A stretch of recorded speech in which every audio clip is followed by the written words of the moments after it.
to the OklaRoots YouTube channel. In today's tutorial, we're going to be going over the Liberty shoulder bag from Needle and Anchor. This bag is so good. I don't normally do shoulder bags. You guys know this. I do pouches and I do crossbodies. I don't do a whole lot of shoulder bags, but this shoulder bag is so good. It is so good. So let's take a tour of the bag and then we're gonna dive in a little bit more. So first we have this beautiful rounded shape. These are not challenging curves, okay? If you are a curve avoider at all costs, if you want to increase your bag game, you got to get comfy with curves. This is a great kind of getting your feet wet, getting used to curves bag. So this is a good one for the curve newbies. In the front, we have a slip pocket. We also have another slip pocket in the back. It has this beautiful detailed accent here. Now, this is not a pieced pattern. I just really wanted to use my Liberty of London fabric since it's called the Liberty bag. But I didn't have any pieces of Liberty of London that were big enough for these panels. So I just took the small pieces I had, I sewed them together, and then I used that to cut out these pockets. So I did that for the front and the back, as well as inside of these pockets. On the top, we have these magnetic snaps that hold it closed. We have a slip pocket, and then look at this. Look at this pocket. I've never done a pocket like this before, where you've got that like little vinyl trim. Oh, I can't really show it to you. We've got that little vinyl trim around the zipper. Oh my gosh, I love that. And then there's so many things about this bag that I'm like, that's my favorite. No, that's my favorite. This is my favorite. Look at this. No clips, no D-rings. Look at this. If I pull on this, strap goes down. The strap is held on by these gorgeous O-rings. So they get kind of stuck and they can't go any further from our little connectors here. And that's the strap. What? Isn't that so cute? I love this bag. So let's talk real quick. Beginner bag? No. I'm going to say it's not a beginner bag. Not because it's hard. I actually think a beginner could do this bag pretty well. I say it's not a beginner bag because I feel like there are so many cool things on this bag that you're going to appreciate so much more if you've had some experience. I can tell you, I've been sewing bags for years. I have never done a pocket like this with that little vinyl accent. I know a lot of you have, but I never have. And walking through this pattern and doing that for the first time, I was so grateful to learn this. Like I was just tickled. I was grateful. It wasn't hard. I just have never done it before. And I love that. These straps, I have made hundreds and hundreds of crossbody straps, bag straps, all straps. I've never made a strap like this. Like with this, I've never done a strap like this before. And so I appreciate it so much more. So I actually think this is a great pattern for more intermediate sewers who have quite a bit of experience because you're gonna learn new techniques that you're gonna appreciate learning. Like you're gonna really be grateful for learning this now. If you're a newbie, you can definitely make this bag. It's a fine bag for a newbie. You just have to be careful on the material you use. So on mine, I use this Liberty of London fabric. It is a lawn fabric. It's very lightweight, so I did interface it. For the exterior pocket, for the lining of that pocket, it's waterproof canvas. Then I used vinyl for the accent, for the gusset, for the strap, and then I used waterproof canvas for the lining. I think that the combination of the waterproof canvas with the quill cotton and a little bit of vinyl make it so it's very sturdy. So let me show it to you on. Okay, I'm on my tippy toes. So you can see this is what it looks like on. It hangs above my hip. I'm 5'4". And then here it is on the side. It is just a perfect everyday shoulder bag. I don't feel it like slipping off my shoulder. It's a good width. I love this. And also, let's talk about the fact that it's a two-tone strap. I love these two-tone straps. Man, this bag looks so professional. It really does. It looks so professional. I keep looking at it going, I can't believe I made this bag. This bag is amazing. So thank you so much to Needle and Anchor for gifting me this pattern and reaching out to me. I was so excited to not just try it out, but also be able to film it and share it with everybody. I know you guys are going to love it as much as I do. If you're new to the YouTube channel, please consider clicking subscribe down below. If at any point you like this video, please give it a like. All the timestamps for every single step of this pattern will be down in the description of this video. They'll also be running along the bottom of the video here as chapters, so you can just kind of click where you want to go, and it'll take you straight there in the video. Alright, let's get started. Okay, for this bag, you're going to need about 2/3 of a yard for your exterior fabric. This is going to be the strap, the top, and the sides of the bag. For your lining, you're definitely going to want a yard of fabric. I'm using waterproof canvas today for the lining, and I'm using quilt weight cotton for the exterior, and I'm also going to use quilt weight cotton for the contrast. For the contrast, you're going to need at least a half a yard. Now you can get very scrappy with this. Like I showed you in my first bag, I didn't have enough of the material I wanted to use, so I just sewed it all together and then used the template to cut it out. So you could use quilt blocks for this, for that front pocket and back pocket. You can get very creative with this, and I encourage you to do that. Now I've got 4 different types of interfacing I'm using on the bag today. First, woven interfacing. The amount of this you're going to need depends on the material you're using. If you're using all vinyl for your exterior and all waterproof canvas for your lining, you don't need any of this. You can just skip this altogether. However, if you're using all quilt weight cotton or a cotton lycra for your exterior and also for your lining, you're going to need a lot of woven interfacing today. So you're going to want between 3 and 4 yards of your woven interfacing of choice. I'm using this Pellon Shape Flex. For your stabilizer, I'm going to mix it up between Decoville Light and Decoville Heavy. Honestly, you could just use one or the other. You could use Decoville Light everywhere you use Decoville Heavy. You could switch them up. For my vinyl bag, I actually didn't use any Decoville Heavy at all. I used Decoville Light for everywhere, including the base of the bag, because since I had that vinyl, it was thick enough. I didn't need to add any more stability to it. However, I do have both of this. You're going to want about half a yard total of either or a mix of both of them. You just really need smaller cuts from this material. And then from the fusible fleece or your foam or whatever kind of squishy stabilizer you want to add to your bag, you're going to need at least 3/4 of a yard. I'm using the Fusible Fleece Thermolam Plus. I love this fusible fleece. Obviously, I have a lot of it. It's a favorite of mine. So this is what I'll be using for my interfacing today. Okay, here's everything else. I'm going to be using zipper tape today. You're going to need about 11 inches or longer. For that, you're going to also need your zipper pull, unless you just bought a pre-made zipper, then it's an 11-inch zipper. I have my bag tag for the bag today. I have medium size rivets. I'll be using my rivet press. You don't need rivets. You can stitch in place where there are rivets, but you guys know how much I love my rivets. I'm going to be using these beautiful rose gold magnets today because these are a little bit different and the prongs on them are so strong. I've got some pliers to help me flatten those suckers out. This is probably the one item you might not have. This is a 1.5 inch O-ring. You could also use a gate ring, but these are O-rings. I did have to buy these. I did not have these on hand. You're gonna want these though. Trust me, you don't wanna work around this. This is cool. This strap is so cool, and it's because of these O-rings. So go ahead and grab a few of these and a few extra because we do have some other patterns I'm looking at that also require these exact same O-rings. The thread I'll be using in my top needle is a Tex 45 thread from Wizardry Stitchery. I know that with thread numbers we start getting a little confused. This is a thick thread. Tex 45 is a thick thread that might not be good for all domestic sewing machines. So on my Bernina 770, it works fine. I can't put it in the bobbin, but in the top thread for the top needle, this works just fine. For my bobbin thread, I have just this regular old Gutermann thread from Joann's. I have a nice healthy supply of clips here. All my little sharp things over here. I got my little thread snips throughout the machine, fabric scissors, and then a seam ripper and stiletto. Lots of sticky stuff. I've got Dritz double-sided tape. This is 1/4 inch tape. I can sew over this. It doesn't gum up my needle. It's great. And then I've got these double-sided tapes, which I probably won't be using today, but just in case I have them on hand. These are leather double-sided tapes. You don't want to sew over these on your domestic machine. It gums up your needle, something terrible. But if you want to use this in a place where you're not going to be sewing, it's great. Nothing will move. And then I also have some tape just to help hold stuff down. And of course, as always, my Beacon 3-in-1 glue for really anything.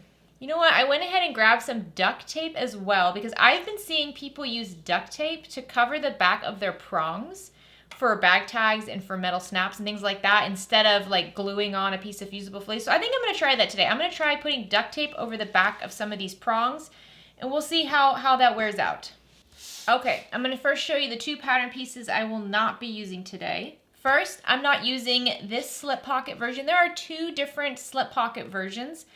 One has like a diagonal look. That's the one I'm using. This is just a symmetrical one. I'm not using this one, but it is the one I used on my first bag I showed you in the beginning of the video.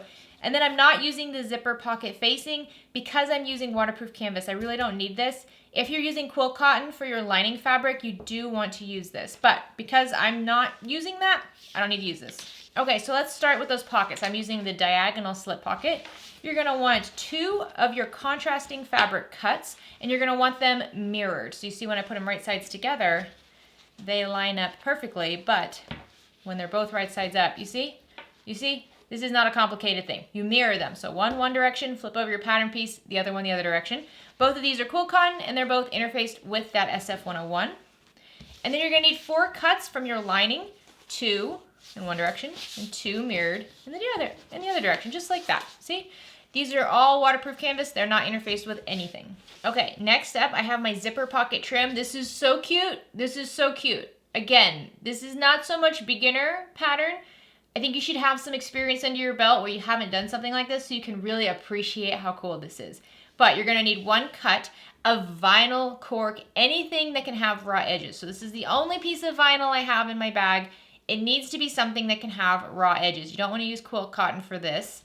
And then you're gonna need a piece of your firmer stabilizer. So for me, this is Decoville Light. You could use Decoville Heavy here if you'd like, and then we'll just fuse that onto the back in a future step. Then you're gonna need 2 cuts of your exterior bottom. You can use the contrasting fabric or your exterior fabric. We're using contrasting fabric today. It is quilt cotton and it is interfaced with the woven interfacing. Next, let's look at our lining. So I have 2 cuts of my lining fabric. This is that waterproof canvas. It's not interfaced with anything. If you're using quilt cotton, make sure it is interfaced with your woven interfacing.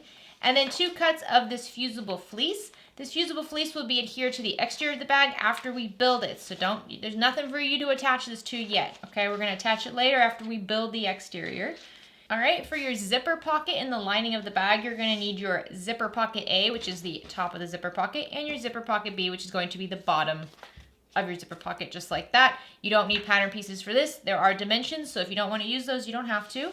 Same thing with the connectors. This is just a rectangle. She does give you the measurements for it. You're going to need 1 cut of your exterior fabric. This is what's going to be holding down the O-rings on the sides of the bag. So this needs to have a layer of heavier interfacing. I'm using Decoville Heavy here. You can also use Decoville Light, but you do want to beef this up. You want this to be really strong because that strap, that O-ring, is going to be pulling against it every time you wear the bag. So this needs to be strong. Okay, let's go through the rest of the pattern pieces. This is going to be the top of your bag. Look how pretty that fabric is. Isn't that beautiful? So this is my quilt cotton. It is interfaced with my SF101. You're going to need 2 cuts of that. If you're using vinyl, this is where I would use my vinyl. I would use my vinyl on the top and also on the sides. So here are the sides here. We have a few different cuts. You can see our lining is a different shape than our exterior. And that's just to reduce the bagginess of the lining. So a lot of times when we're making bags, we increase the seam allowance as we go down for the lining to reduce that bagginess. In this case, we're not doing that. She just gives you a different pattern piece. So the pattern piece for the exterior is this whole piece right here. And then for the lining, you're going to cut along this dash line and then cut out your lining from that. So you can print this off twice. That's what I would do if you're, especially if you're gonna make a few of these bags, print this pattern piece off twice, have 1 for the exterior and 1 for the lining. So you can see I have my 2 lining cuts, waterproof canvas, and then I have 2 exterior cuts, and both of these have fusible fleece already attached to them. You can see there is a separate fusible fleece pattern piece for that. And I have adhered that. I have a layer of my quilt cotton, I have my SF101, and then I have the fusible fleece over that. Next, we have the bag base. You're gonna have a few different cuts here, and they're all different sizes. So first, from the biggest piece of your cut, you're going to have your exterior, which is this quilt cotton with the woven interfacing. And then from the inner rectangle, the first inner rectangle, you're gonna have your lining cut, so it's a little bit smaller. And then from the dashed inner rectangle, you're gonna have a cut of your fusible fleece as well as a cut of your Decoville Heavy or Decoville Light, your firmer interfacing. We really wanna beef up the bottom of this bag. The measurements for all of these are on the pattern piece. You don't have to cut this out 3 different times. You can just use the measurements in your ruler. And last, we have the shoulder strap. You're gonna have 2 cuts of fabric. First, you're going to have your exterior cut of fabric, which is nice and long, and then you're gonna have a shorter cut of fabric from your contrasting fabric. So this is like a 2-tone strap. It's really, really cute. And you'll see how this all comes together. It's so creative. I just love this strap. Okay, so let's start with our slip pockets. Since I'm using the diagonal slip pocket, I have to make sure I pay attention to which lining I'm using with which contrasting fabric. So for example, I don't want to use them, I don't want them to be the same when they're both right sides out, because then when I put them right sides together, you see, that's not gonna work. So make sure you use the right lining with your exterior so that when you lay them right sides together, they match up identical, just like this. So let's take a contrasting pocket and a lining pocket and lay them right sides together. Grab your clips and let's just clip along that top edge. That's where we're going to be sewing first, right along that top edge. So do this for both of your contrasting pockets. So you should have 2 lining pockets left, and if you're doing the diagonal one, they should be opposite one another. Just leave those to the side. We're going to address those in just a moment. So now let's take these 2 exterior pockets to the sewing machine, and we're going to sew along the top edges that we just pinned at a 1/4 inch seam allowance. All right, once you have these 2 top edges sewn together, you can just kind of snip along it. So I just kind of go to the back of my scissors like this and just gently just cut all the way around this. Since this is a curve, we want these fabrics to be able to kind of spread and fold over one another to create that nice smooth curve on the top when we flip them right sides out. So just a little snip here helps. You're not cutting any threads. Don't cut too close. So, you know, it might seem fun to go fast, but go slow and just keep an eye on where you're cutting. All right, once you have them trimmed up, let's just flip the pocket so that they're wrong sides together, the lining and the exterior wrong sides together. And if you'd like, you can use an iron here, or you can just kind of push at that seam with your fingers and then fold it down. So that's what I like to do, especially when I'm using waterproof canvas. Waterproof canvas doesn't always, I mean, you can iron it, but it's not always the best. So I'm going to line up the bottom edges here and then clip those together, and that's going to help me keep the top edge nice and straight. So set up both of your exterior pockets like this so that they're wrong sides together and nice and flat, especially along that top edge. But every edge should be matching up. You shouldn't have any wonky twisting or anything like that. Okay, so now I'm going to top stitch along these top edges and the sides at an 1/8 of an inch seam allowance. I'm gonna do a top stitch length along the top, so like a 3.5 millimeter stitch length, and then I'm gonna up it to a 5 millimeter around the bottoms. I'm gonna do this for both of them, and then I'm gonna add my bag tag. So I'm actually going to rip some of these stitches right after I do it. You don't have to do it this way. This is just the way I do it. So now I'm gonna add my bag tag. So I'm just gonna pick one of these to be the front of the bag. This one here is gonna be the front of the bag because it's the one I picked. All right, so I've got my pocket, I've got a seam ripper, I've got my metal bag tag, my washer, I've got a piece of Decoville light to help stabilize it, and I've got my tape. So let's try this. So I'm going to seam rip a hole along the bottom edge here to put my hand in so I can attach this bag tag without it going through the lining. Now, I could have just not basted it along the bottom and just top stitch along the top, and that would have been fine. The reason I do base stitch along the bottom is because I find this stuff gets skewed pretty easily. So I like to just have it all super straight before I attach my bag tag. Totally personal preference. You could attach your bag tag whenever you'd like. Obviously, if you're going to be sewing on your bag tag, you don't want to baste down this whole edge because you want to be able to pull your exterior fabric away from the lining so you can sew it on. Okay, so now I have a nice hole down here. That should be good. I'm going to just kind of fold this in half, which is a little tricky since it's such a wonky shape. So I'm trying to find the top midpoint. There we go. I'm just going to grab a pin. And I'm going to put a pin just right in the seam there. I'm not trying to pierce through any fabric really. I'm just trying to mark my midpoint. And that's just going to help me eyeball where I want to put my bag tag. So I can get a ruler here and measure it out, or I can just eyeball it. All right, so I think this is good. I'm going to mark my slits for my bag tag.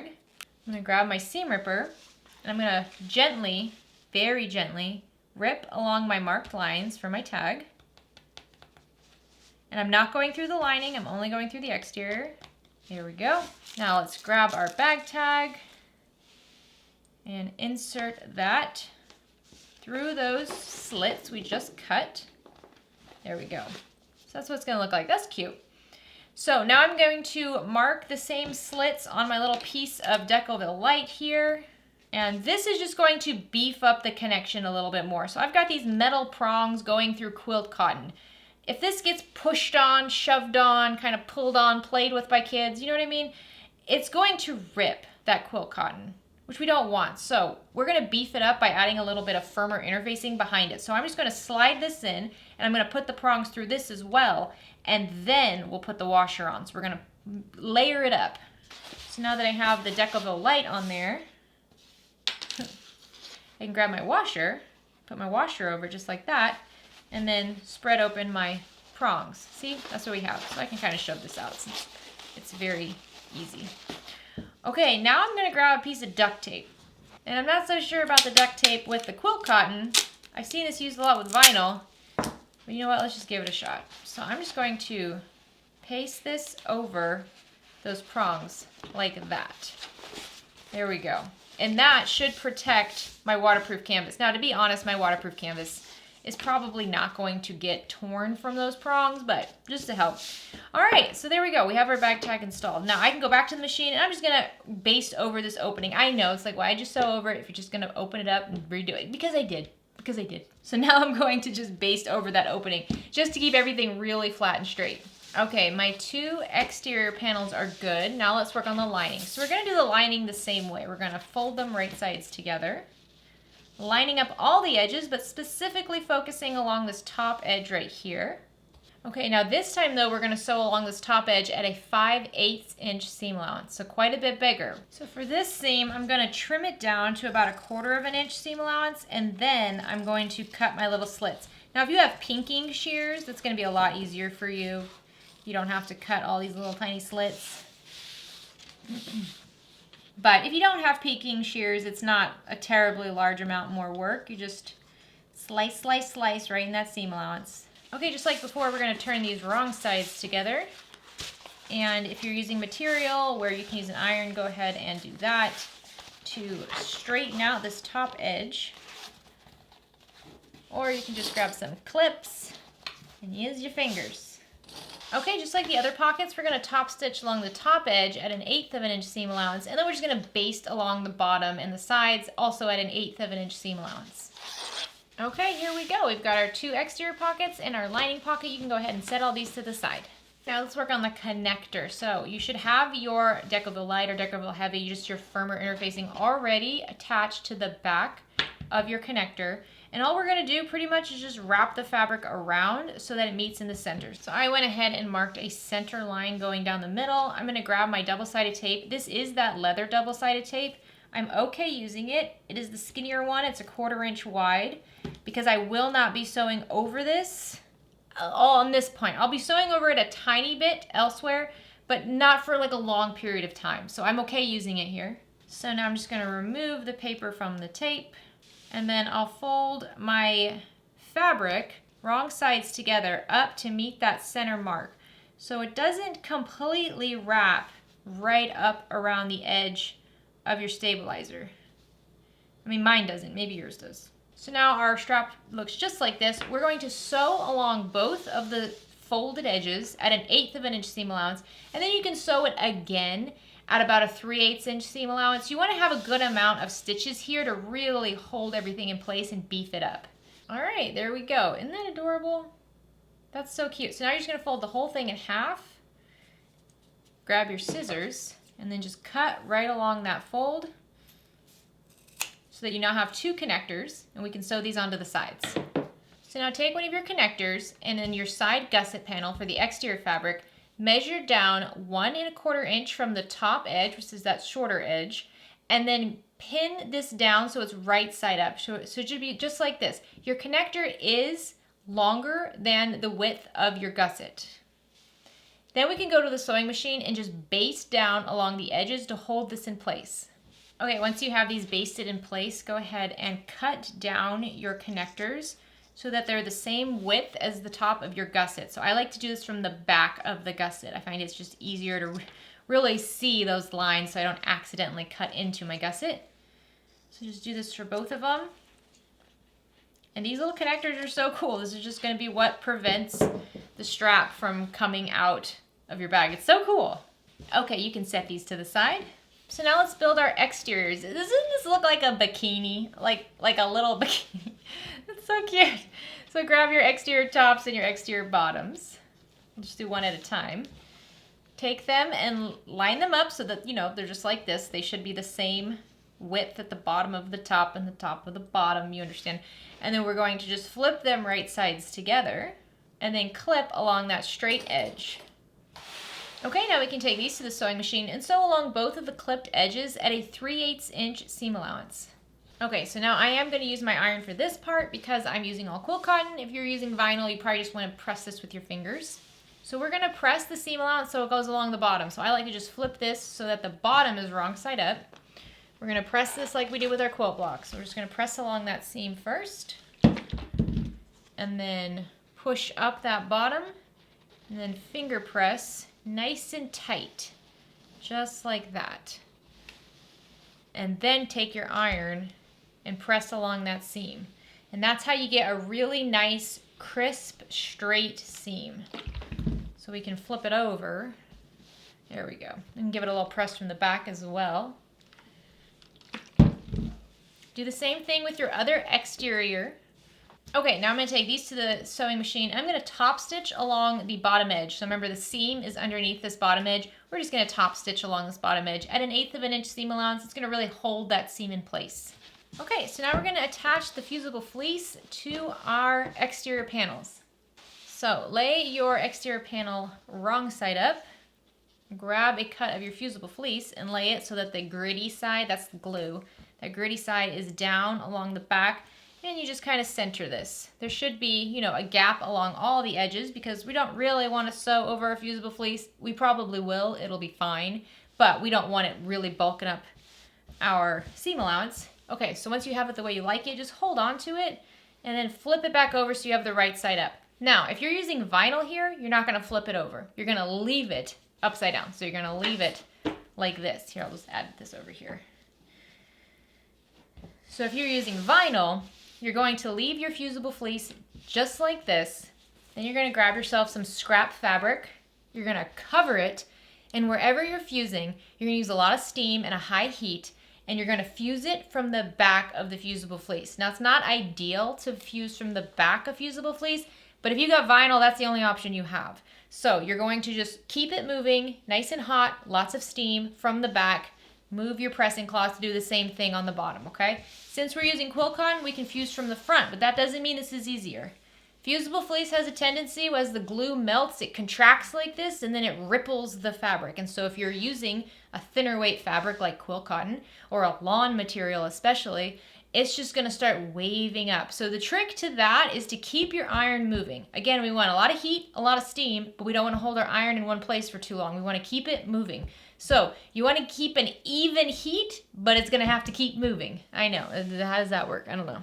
So I got my iron set to the hottest, and I'm just going to keep it kind of moving around. And since I have the woven interfacing, I don't really have to worry about stretching my fabric out. But I'm not trying to. I'm not like pushing down on the fabric and then stretching it out. I just want to get to that glue so that glue will melt and adhere to the back of my panel, but not start shrinking up and warping my fabric. Okay, so here's one. Let's take a look at the back. That's pretty good. It's pretty good. Okay, so now we're going to do the same thing with the other exterior panel. Again, I will be fusing from the front. It fuses faster if you fuse it from the front, but not if you're using vinyl. It's not going to fuse at all if you fuse it from the front with vinyl. Okay, so now I have the fusible fleece attached. Now here's the thing, sometimes there's just a section of your fusible fleece that just does not want to stick. It doesn't matter what you do with your iron, it's not sticking.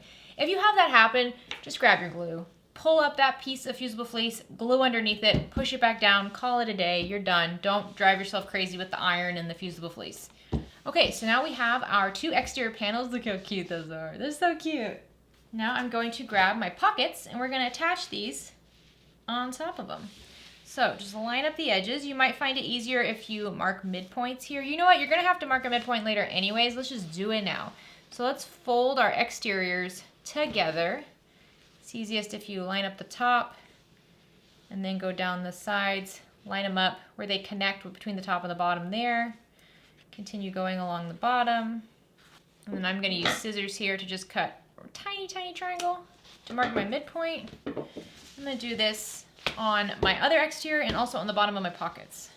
Okay, so now we're going to match up the bottom edges of the bottom of the pocket and the exterior. So your pocket should be exterior right side up, just like this. And so since I'm using this kind of tilted diagonal, it's a little tricky. I believe this side over here, the shorter side, should come above the bottom exterior, just like that.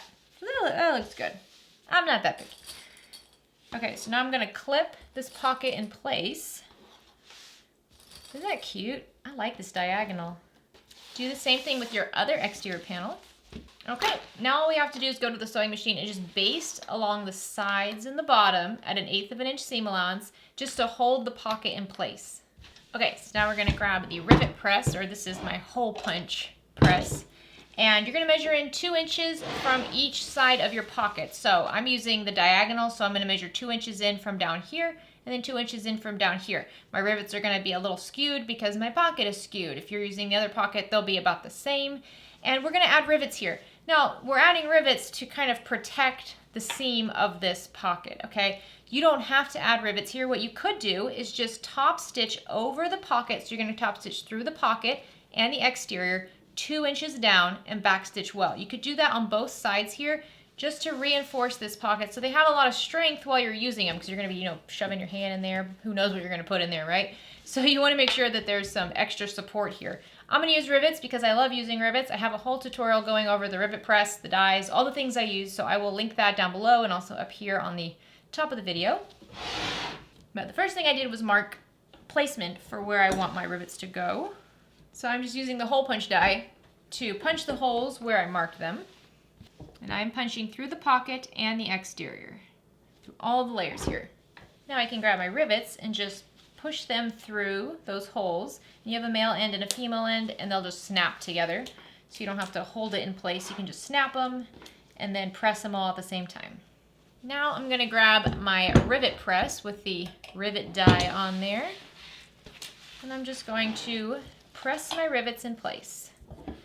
Nice and easy. All right, there we go. You can put these to the side now.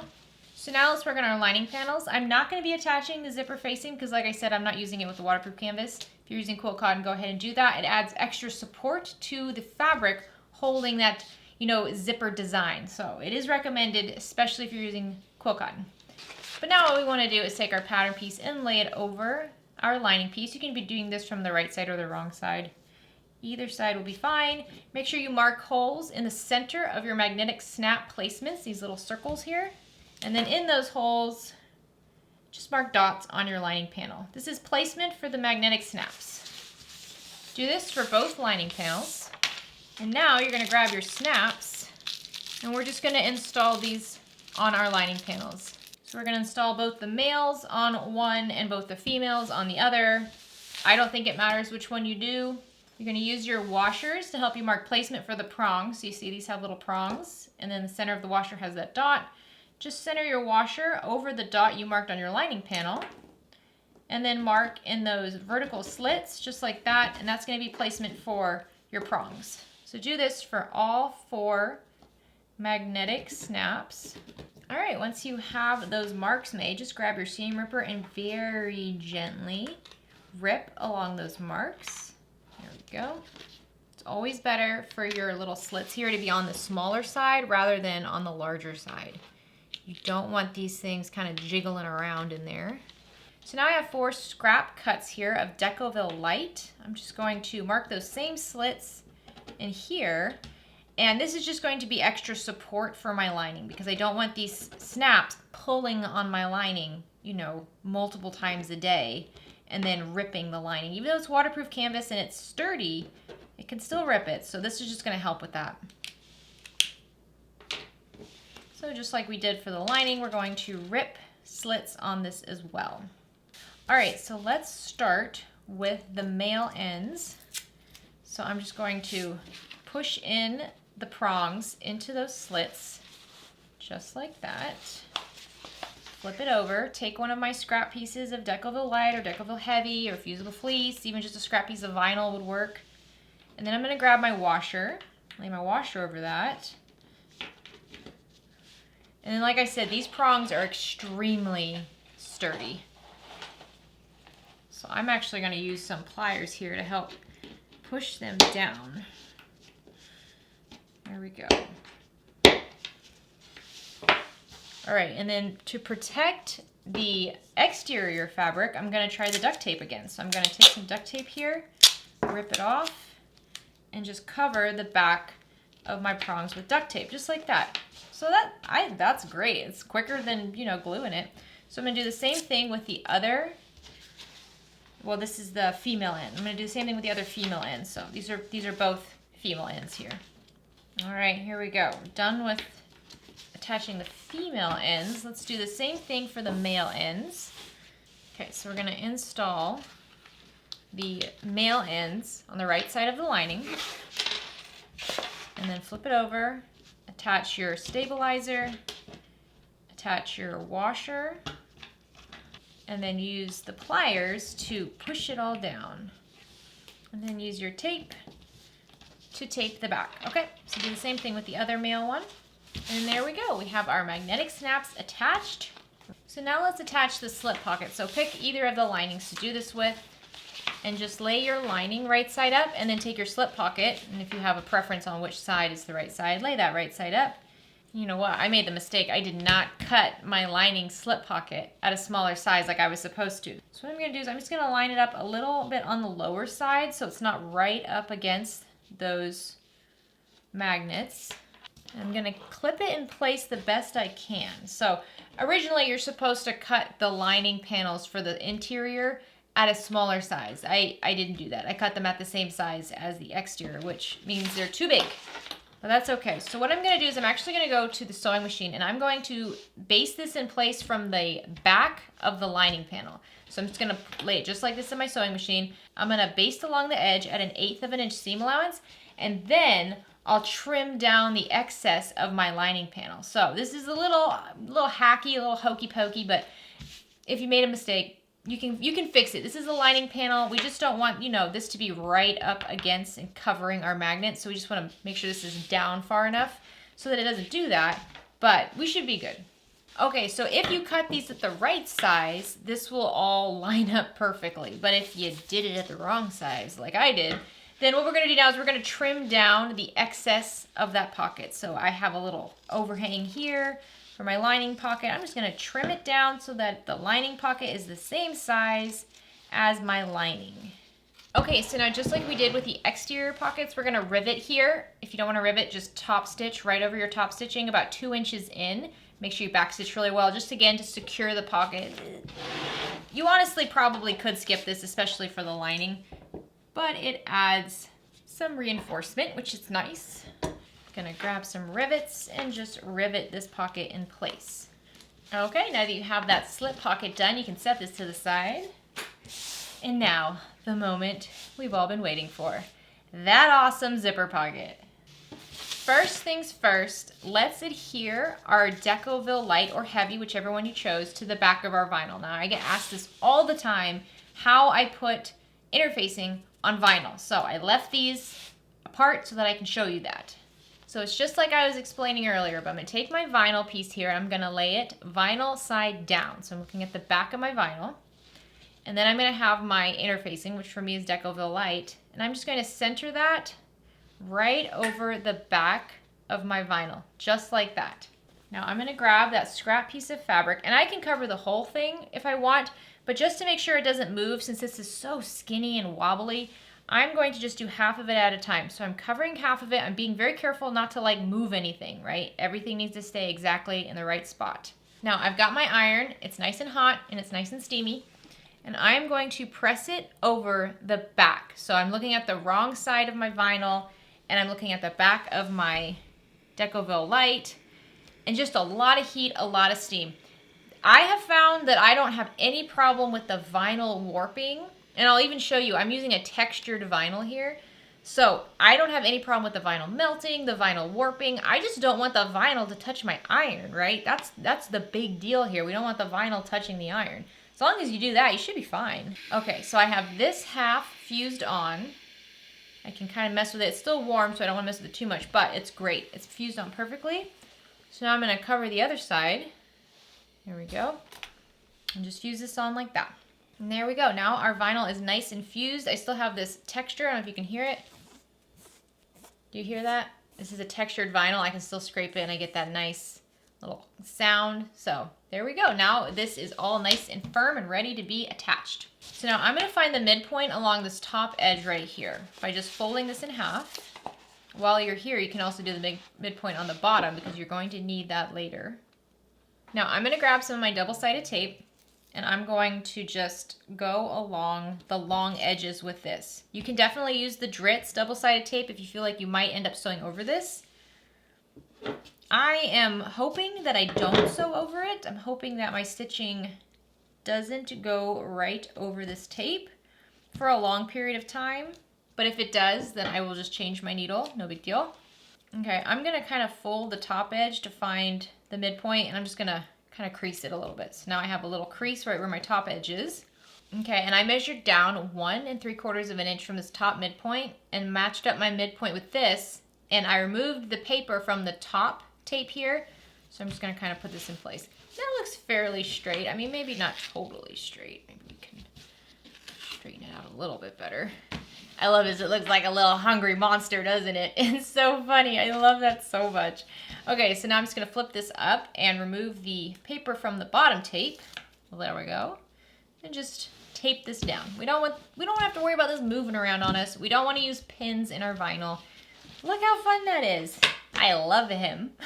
Okay, now we're going to top stitch around the outer edge of this rectangle at 1/8 of an inch seam allowance. We're not doing the inner edge yet. We're just doing the outer edge. When you start at like the bottom over here, leave the threads long. So we want to keep our threads nice and long, and then just stop where you started, and again, leave those threads long. So don't trim your threads really short, don't backstitch. We're going to actually pull those threads through to the back so that we can tie them off and we don't have any like backstitched or kind of messy looking areas here. Okay, do you see how I have these top threads nice and long here? I'm going to flip this over and I'm just going to kind of pull on my bobbin threads. Just going to kind of pull on them until I can see a little loop from the top thread. And then I'm going to grab my stiletto, and without ripping any threads here, I'm going to grab that top thread loop and then just pull the top thread to the back. Okay, so now I have all 4 of my threads on the back side now.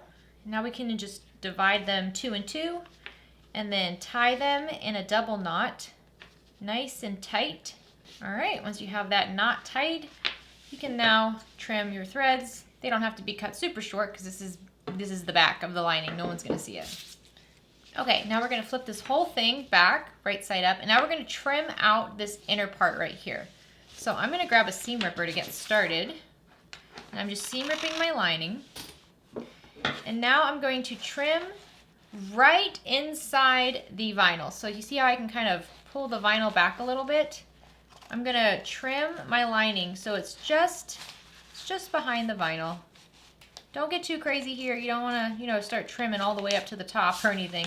You just don't want to see the lining anymore. So the lining should be cut just a little bit inside the vinyl. If you have a hard time, kind of cut these little triangles into the corners like that, and then you can kind of pull this back a bit. So you can even trim this from the back if you'd like. You see how when I trim, I'm left with a little bit of the back of the vinyl showing. So I'm just trimming along the whole back like this, making sure you don't accidentally cut your vinyl. All right, so you see how I have the wrong side up, and I can see a little strip of the back of my vinyl the whole way around. That's exactly what I wanted. So that way when I flip it over, you don't see any of the lining right here in the zipper opening. Okay, let's set this to the side for just a moment. So now you're gonna grab your A and B for your lining zipper pocket panel. And I'm gonna grab some zipper tape, and I'm gonna trim my zipper tape so that it's longer than the rectangles. That way I can just cut it down. If you wanna visualize this, you're going to have the wrong side of your zipper up and the right sides of your zipper panels up. This is how it's gonna be. Okay, so now take your zipper and place it right side down, and when the zipper's closed, it should go to the right. Now take your zipper pocket A and lay it right side down on top of the zipper, and we're gonna line up the bottom of zipper pocket A with the top of the zipper. So just line up these two edges. So the zipper is right side down and the zipper pocket A is right side down. So then just clip along this edge to hold it in place. And now we're gonna sew along this edge at 1/8 of an inch seam allowance. Okay, now let's trim down this zipper tape so it's the same length as that zipper pocket A.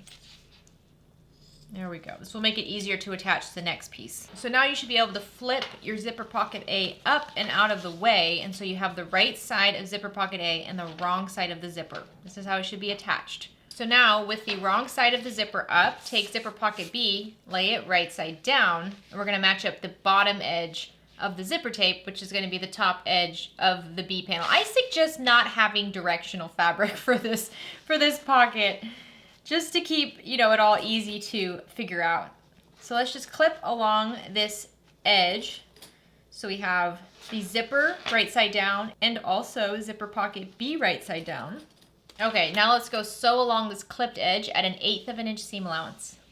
Okay, so this is where you should be. Your zipper, when right side up, you have the wrong side of your zipper pockets, just like this. Now, this next step is optional, but very helpful, especially if you're using waterproof canvas. What we're gonna do is we're gonna push down that seam, and it's so tiny, but we're gonna top stitch it down. So we're gonna go push this down, go back to the sewing machine, and just top stitch this tiny edge right here down to get this zipper as flat as possible, because we have to attach this like that. And if this is curved up, it's going to be very, very frustrating trying to keep this in place and nice and flat. So if we just push down these seams so that the lining parts are wrong sides together like that, flattening out that zipper tape, and then top stitch just right on top of that little tiny piece, it's going to make this so much easier. So I'm gonna go do that.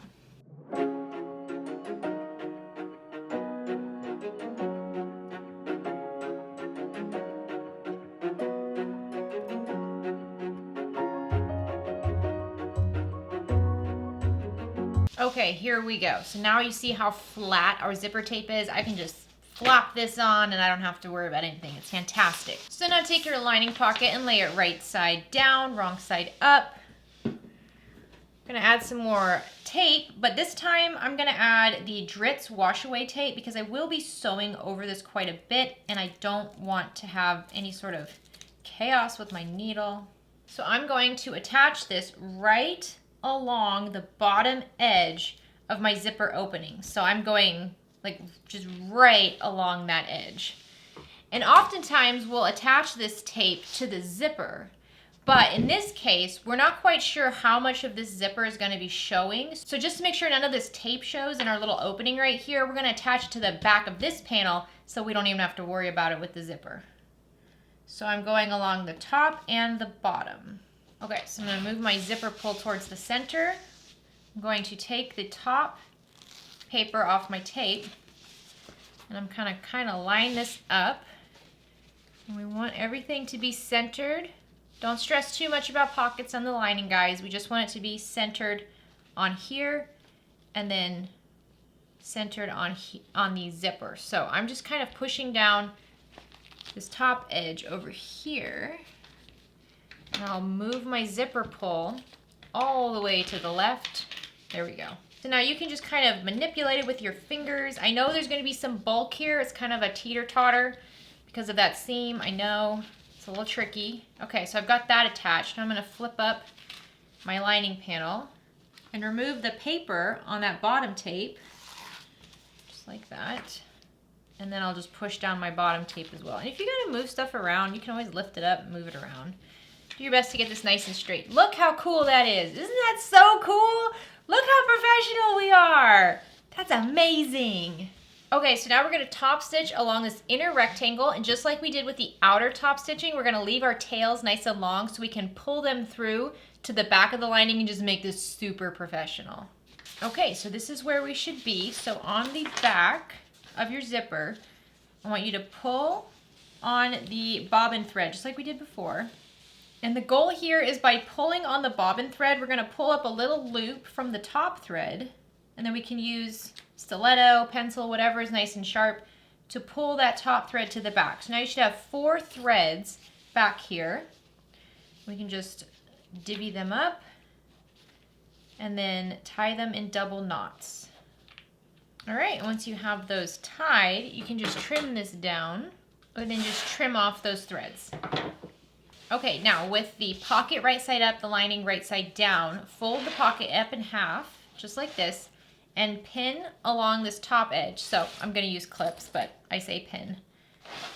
So line up those bottom and top edges, just like this. Okay, now let's sew along this top clipped edge at a 1/4 inch seam allowance. Okay, once you have that top edge sewn, you can just kind of push down on that pocket and then take your scissors and then like pull them down and cut while you're pulling them down, just like this. Okay. We just want to cut that bottom edge, just like that. And now I'm going to take both pieces of the lining, bottom edge, and I'm just going to fold them both together up towards one side. Anywhere between 1/4 of an inch and 1/2 of an inch, whatever's easier for you. I just want both of them pulled up, just like this. There we go. And I'm going to add some more clips, just so I don't have to worry about this coming undone when I'm sewing. Okay, so now we're going to sew along both sides here of our pocket at a 1/4 inch seam allowance, making sure you backstitch down here really well. Also make sure these folds stay folded. We don't want them unfolding.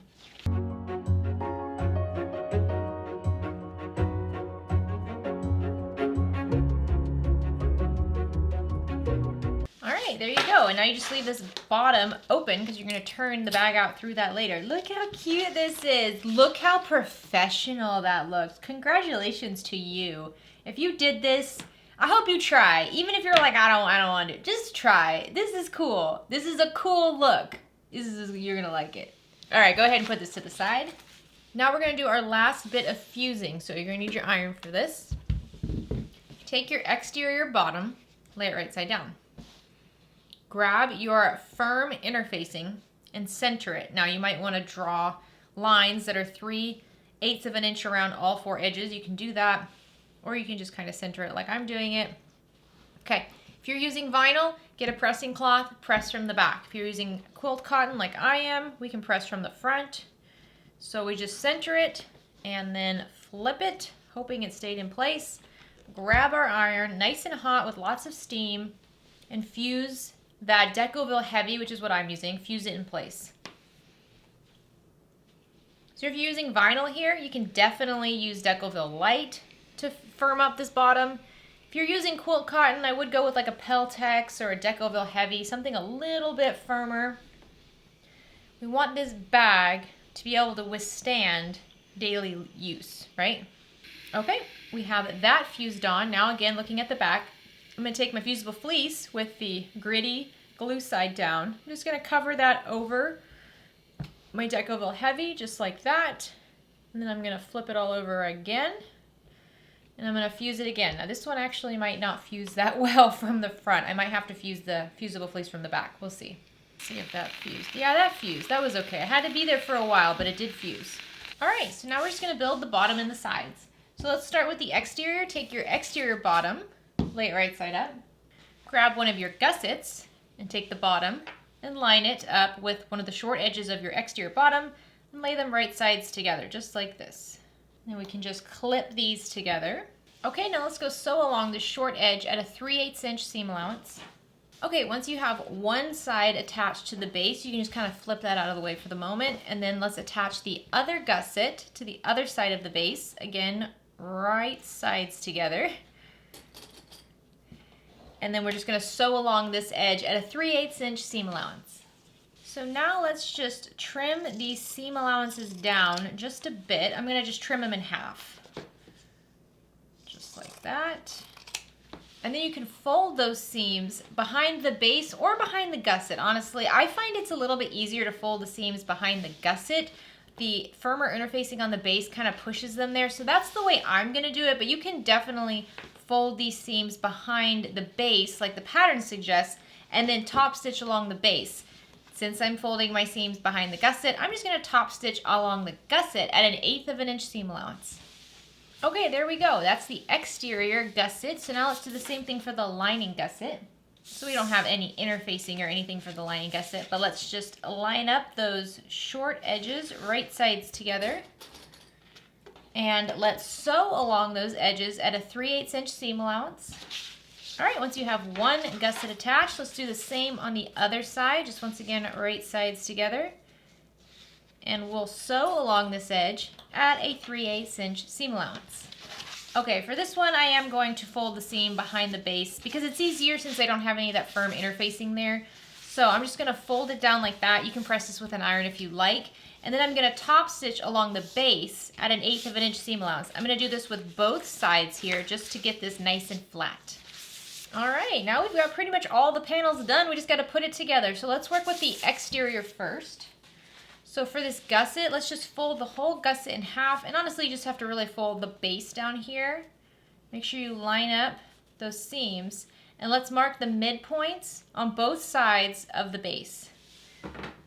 So for me, I'm just gonna grab scissors and just a teeny tiny snip, tiniest little snip. There we go. Do this on both long edges of our base. Alrighty, there we go. So that's marked. And then grab your two exterior panels and make sure you have those marked as well. Remember, I marked the bottoms when we were constructing this, so we're all good. So now I'm gonna start with my front panel, and that has my bag tag. I'm gonna lay my exterior panel right side up and grab my gusset, and I'm gonna lay it right side down. We're gonna start with the midpoints. I'm gonna match up the midpoint mark on the bottom of my exterior with the midpoint mark on my gusset. There we go. So once that's clipped, I like to actually add a couple more clips around it because I notice whenever I'm kind of pulling on this, it starts to twist and it can come out from the clips. So there we go. So now I'm going to take this top left corner of my gusset and I'm going to match that up with the top left corner of my exterior panel. So they're just little rectangle corners there, just notch them in with one another. There we go. And then we're gonna go around, and I'm gonna start with the straight part at the top here. And I'm just gonna add clips along this whole side. Now these are curves. And you know curves. Curves bring trouble, right? Curves a troublemaker, we know that. But we got this. So I'm going around this whole edge. I'm just doing one side at a time. Clipping in there.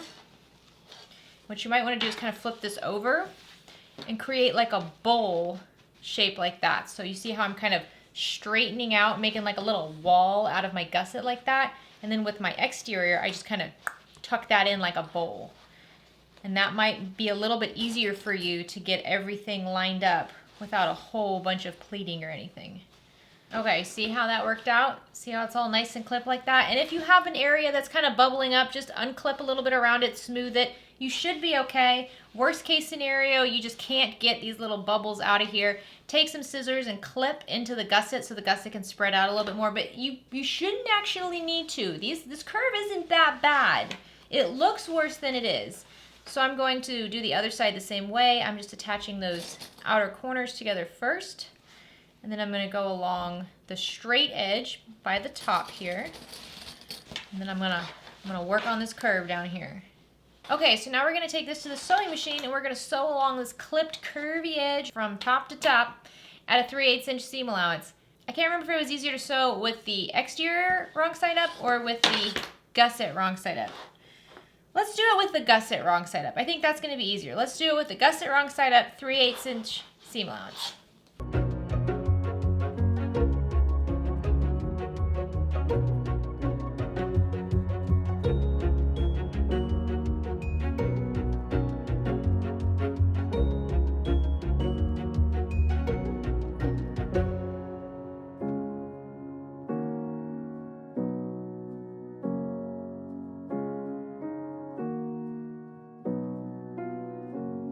Alrighty, there we go. So that's really not that bad of a curve. We've dealt with worse here. So you can see I did go around a second time, even though I'm not using vinyl. If you're using vinyl, you 100% want to go around a second time along these curves so that the material's not pulling on those stitches and showing them so much.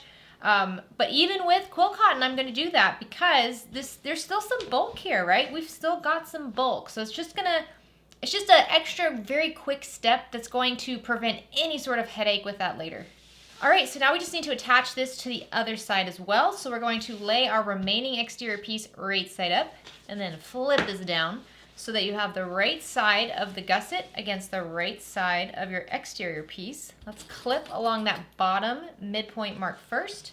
And I'm gonna flip it like this so I can create my little bowl here. So I'm going to attach this to the other edge of my top of my gusset. And then I'm just gonna clip along these edges just like I did with the other side. And you shouldn't have, you know, the sewn on side battling you in any way. This should all be fairly easy. Not super easy, but again, we've dealt with worse. This is actually a great curvy bag for newer bag makers. If you've been making lots of bags with straight edges, this is a good one to introduce you to curves. Okay, so I've got one side clipped. I'm gonna do the same thing on the other side. I'm just gonna take the raw edge of my gusset corner, line these up right sides together, clip together. Oh yeah, that clipped together really nicely. I didn't have any pinching anywhere. That's fantastic. Okay, so just like before, we're going to sew this. Again, I'm gonna sew with the gusset up. So the back of the gusset's gonna be up. It's gonna be a little tricky because this is pretty firm here, so I will have to be cautious about this, making sure I keep it out of the way, but you know, like down here where you have your firm interfacing, when you yank on it, it might pull everything out of the clip. So we gotta be a little bit cautious with that, but that's okay. So let's sew along this edge at a 3/8 inch seam allowance, and I'll go around a second time too, just to make sure I don't have any problems when the bag is done.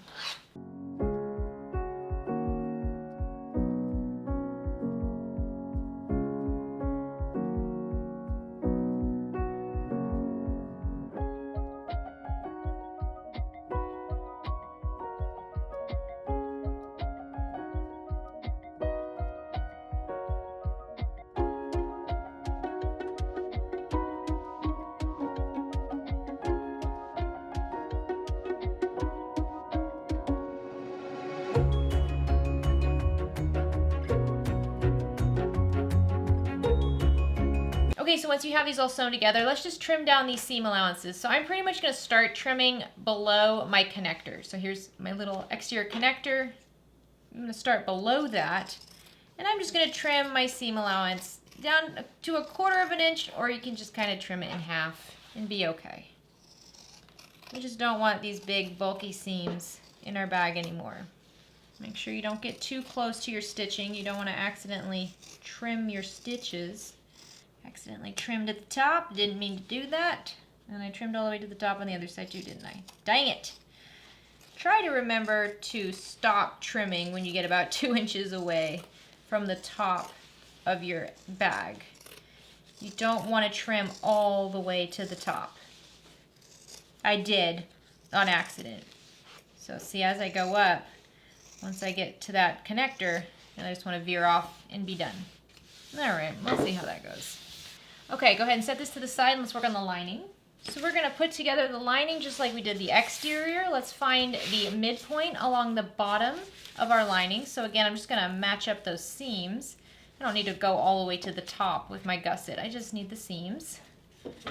And then I'm gonna use my scissors to clip the teeniest, tiniest triangles. And that will mark my midpoint. All right, if you haven't already marked the midpoints on your lining, go ahead and do that. Okay, let's start with the monster pocket side. Make sure your pocket is unzipped. There we go. Now lay your lining fabric right side up. Take your gusset and lay it right side down and match up those midpoint marks. So I always like to clip along the bottom first, and then let's take our gusset sides up to meet those top corners.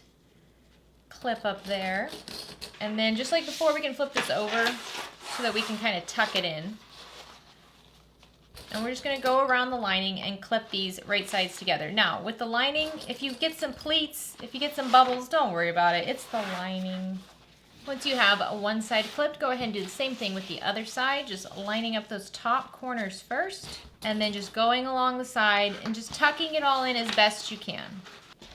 Okay, so just like I did before, I'm going to sew this with the wrong side of the gusset facing up, and we're just going to sew at a 3/8 inch seam allowance all the way from the beginning to the end.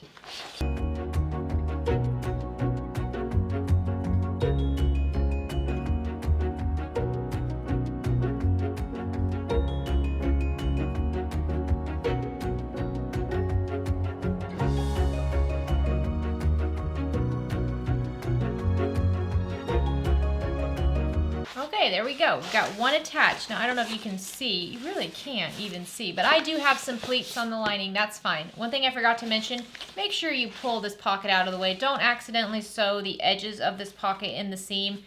You will not be able to turn this out and close it later. So you have to make sure this pocket stays out of those seams. Now, let's take our remaining lining panel and lay it right side up. Let's take the opposite edge of the gusset, lay it right side down. Match up those midpoints, clip those together, and then we'll clip the top edges.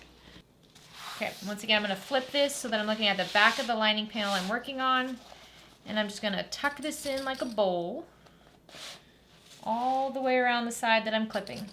Once you have one side clipped, let's do the same thing for the other side. Again, just taking our raw edges and lining them up at these corners and clipping them together. Okay, and then just like before, we're going to take this with the gusset side, wrong side up, and we're going to sew along this clipped edge at a 3/8 inch seam allowance.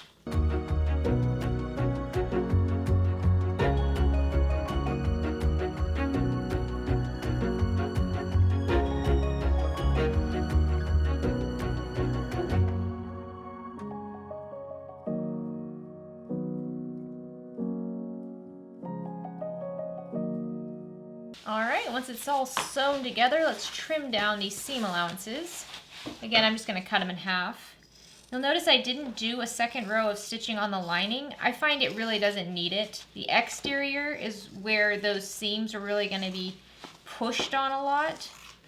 The lining just doesn't get the same beading that the exterior does. So, and again, I forgot not to cut the top.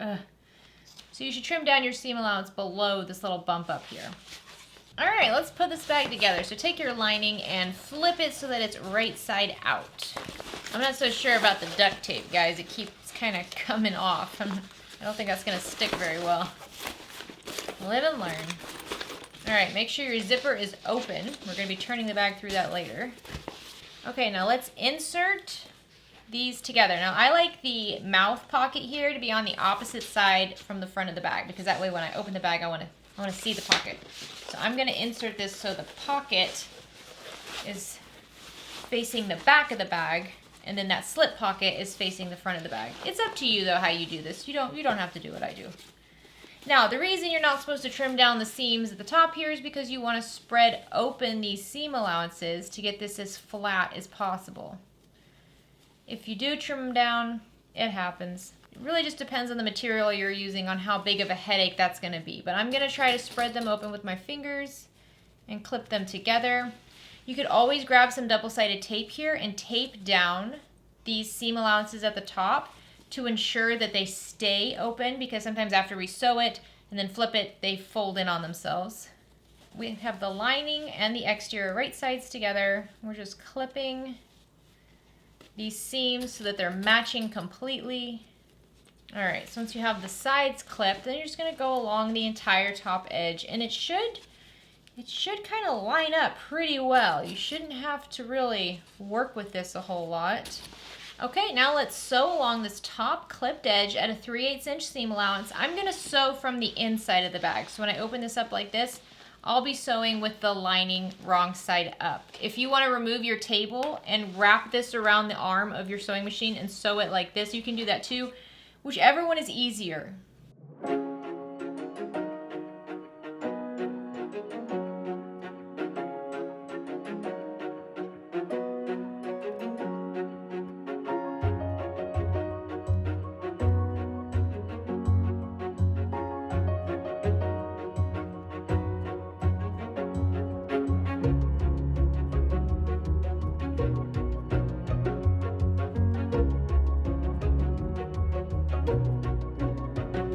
Okay, now that you have it all sewn together, let's turn it all out. I gotta be honest, I'm not so sure how I feel about this duct tape. I feel like it distracted me a lot. It kind of frustrated me whenever I was sewing at the machine, because it was sticking in my fingers and stuff. So I don't know about that. So anyways, I'm gonna flip out my lining.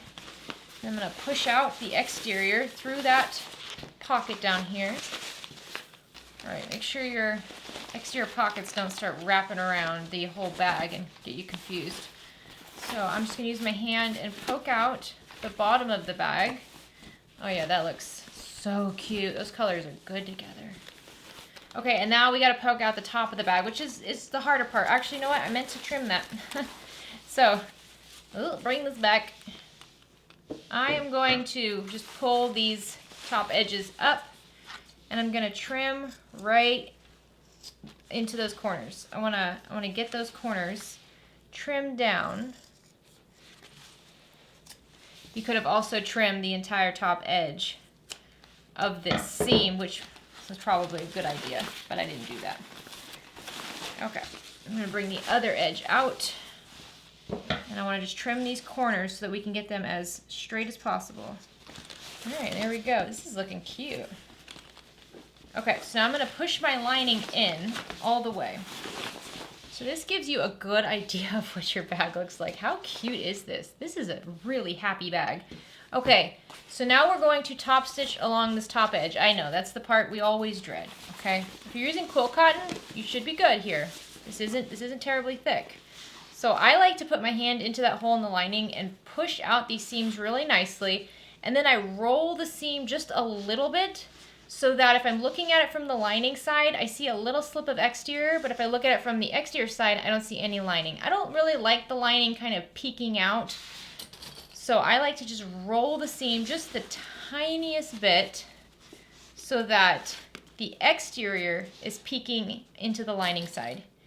You see what I'm saying? You see how the exterior, that little yellow just like peeks through, but on this side, no pink? That's what I'm trying to do. So I'm going around this whole top edge, and what I do is I reach in here and I push along that seam with my fingers to flatten it out, and then I just roll it a tiny bit. All right, I've got that top edge clipped. So what we can do is we can flip this whole thing. I think I'll do that. I'm going to carefully flip the whole bag so that the exterior is on the inside and the lining is on the outside. And I'm doing this because it's easier to top stitch from inside the bag than it is from outside the bag. Especially if you can't remove your bed of your machine, right? If your machine is inside of your tabletop, it's very difficult to top stitch from the outside of the bag and keep a straight line. Okay, so now I have my exterior on the inside, and I'm going to top stitch along the top clipped edge at 1/8 of an inch seam allowance. I'm top stitching while I'm looking at the exterior, so inside the bag. I'm going to start in a seam because it's not noticeable if it's not a clean end and beginning of my top stitching in a seam. So I'm going to start in the seam and then go along the entire top edge.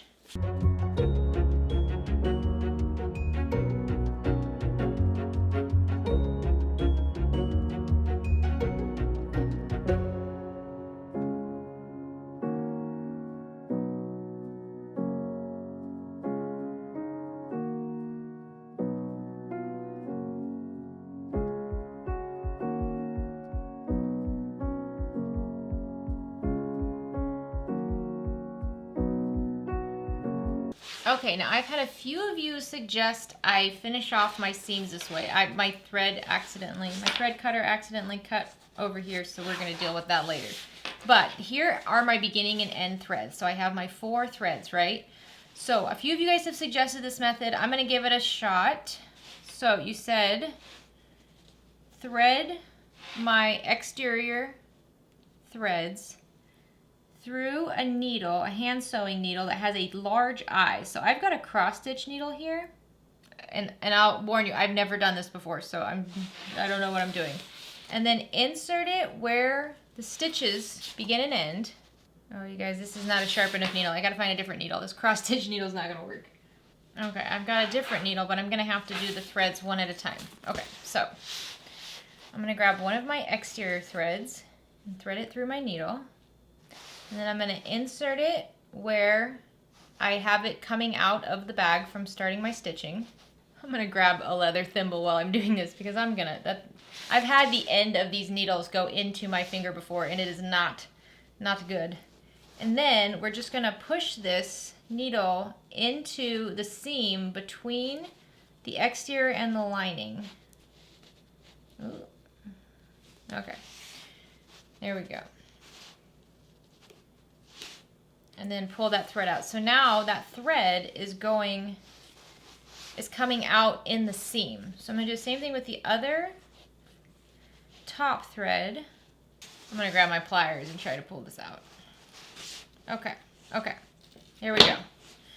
Okay, so now I'm gonna repeat that with the bobbin threads. So my 2 bobbin threads here, I'm just gonna one at a time, get over here needle. I'm just gonna one at a time thread them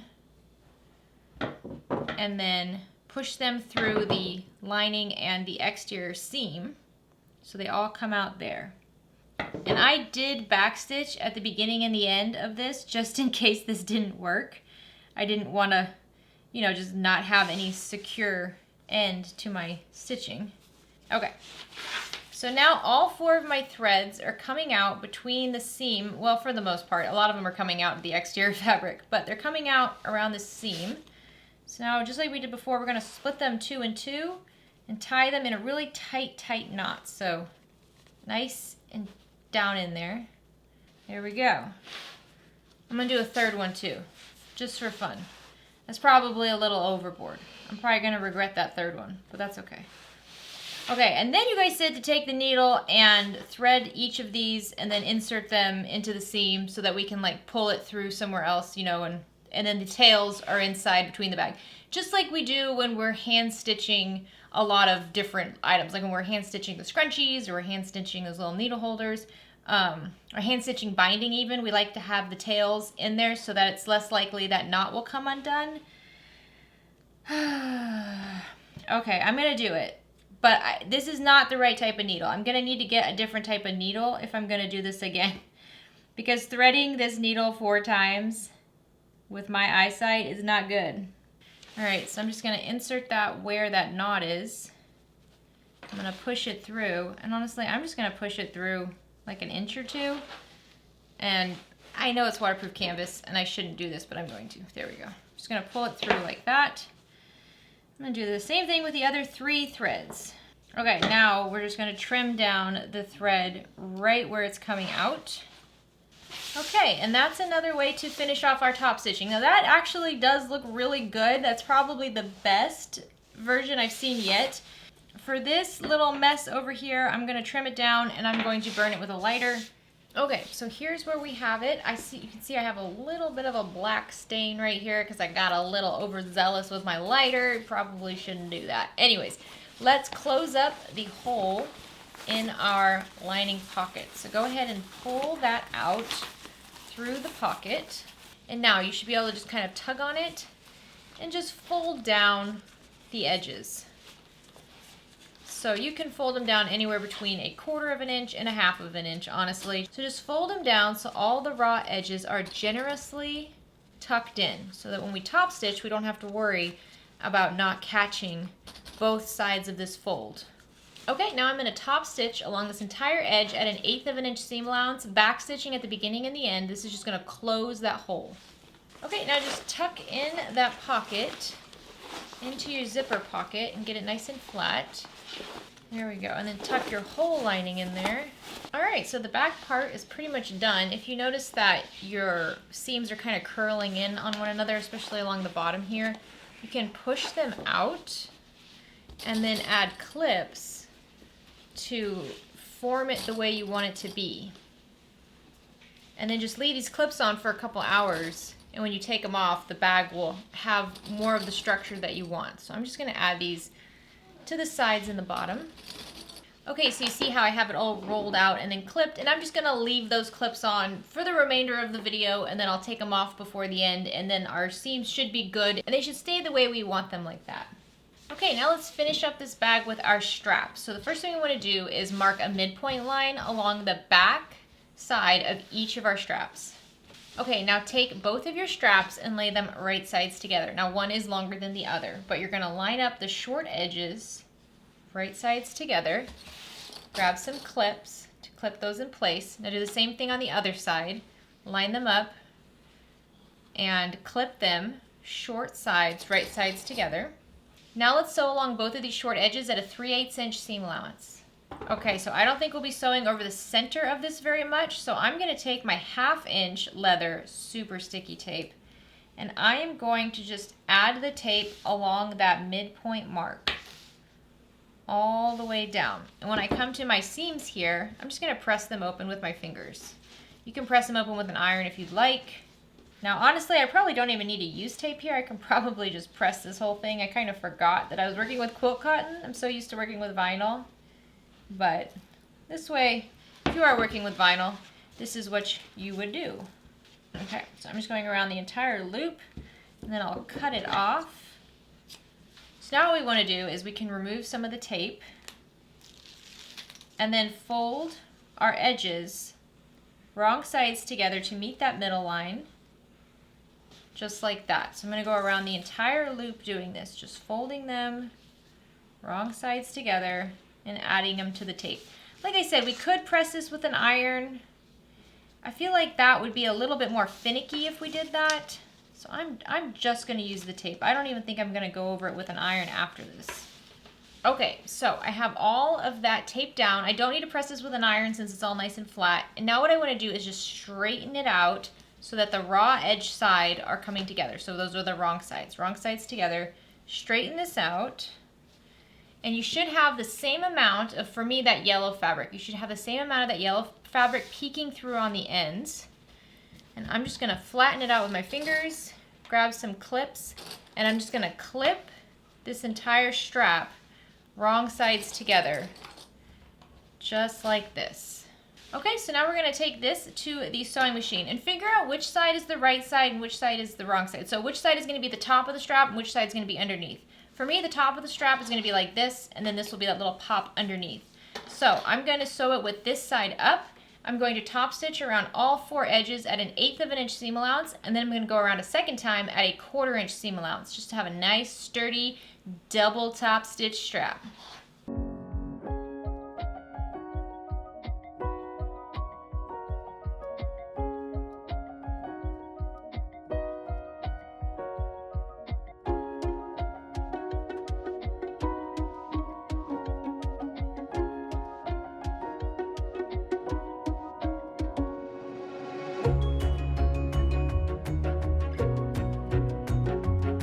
Okay, for the remaining steps, I'm just going to use rivets because it's quick and it's easy.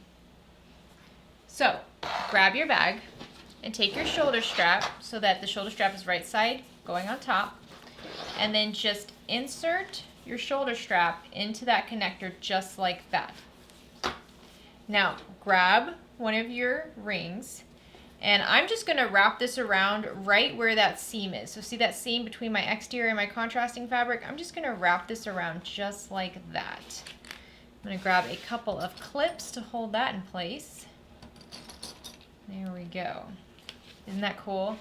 I love that. So I'm going to do the same thing on the other side. I'm just going to take my strap, insert it into the connector, and then I'm going to wrap it backwards. So wrong side, back sides together, just like that, right around my big old ring, and then I'm going to clip it.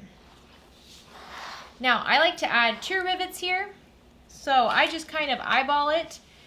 I can see where the end of my strap is right here, so I have a little over 1 inch to play with, maybe 1.5 inches actually. So I know I want to get a rivet pretty close to the ring on the bottom, but not, right on it. Then I'm just going to do another one, just maybe 3/8 to 1/2 of an inch above it. I'm going to mark these on both sides. I'm going to grab my hole punch and my rivets. And you want to make sure your strap is installed on your bag while you're doing this. You don't want to install this and then try to feed it through because it won't feed through. They're pretty close together. I think that's okay. I probably could have just done one, honestly. You don't really even see these rivets anyways. I don't know why I did 2. I could have just done one, but it's still cute. It's still cute. They're close, but they'll be fine. So you see, when you pull this, you see this ring can't get through that connector, and that's what holds the strap in place. Isn't that fun? I love that. All right, I'm gonna do the same thing on the other side. Yeah, you definitely don't need 2 rivets here. 1 rivet would be plenty. Okay, so I got my rivet press, and I'm just going to press these down. Again, I have a whole tutorial going over rivet press and dies and all that fun stuff. So now I'm just gonna pull that in. Look how fun that is. So I do have 1 little rivet kind of peeking out, which is cute. I think that's nice. All right, let's go ahead and remove all these clips. Even if you're using vinyl, you can use these clips. You can definitely wrap some scrap fabric around the edge of the vinyl first and then clip on, because I know that the clips will leave little marks on the vinyl, but they do come off. So I just clip them straight to the vinyl, and yeah, they have these little teeth marks on there, but it does come off. It fades on its own. So there we go. How cute is that? Just quilt cotton on the exterior. I mean, we got one tiny bit of vinyl for our little monster mouth here. But other than that, it's quilt cotton. I think it's lovely. This is a beautiful bag. Okay, that was a little challenging because I kept making mistakes. But let's take a look at our bag, okay? Oh my goodness. This bag is so cute. I love the colors we used. I was not so sure how to pair this yellow and gray fabric, and I think with this pink, I think that was just perfect. So I'm gonna try to push it out a little bit more. Look how beautiful this bag is. And this bag has an entire exterior of quilt cotton. Can you believe that? This whole bag is an exterior of quilt cotton. The lining, of course, is waterproof canvas, but the exterior, all quilt cotton. What the what?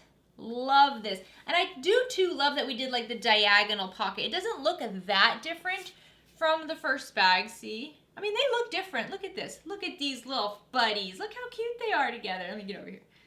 Oh, I love this. This is such a happy bag. It is such a happy bag. So I hope you have fun making this bag. Really play with your fabrics. You know me, I love being scrappy. I love mixing everything up. So of course I had to kind of do that with these bags as well. You can definitely do this in all solids, make it look very chic. Use that faux leather vinyl. Make it look like just a really beautiful like designer bag, or make it a little wild like I do. It's more fun. So thank you so much for sewing with me today. I hope you had fun. I had a blast. I know this is a longer video and I made a few mistakes. I definitely have to learn how to kind of cool it with the fire. I get a little too excited when I start burning threads. I gotta take that down a notch. But the bag still turned out beautiful. Thank you again so much to Needle and Anchor for allowing me to use this pattern in today's tutorial. I hope you have a great day. I hope you have a fantastic rest of your week. Get out there and make something. Bye guys.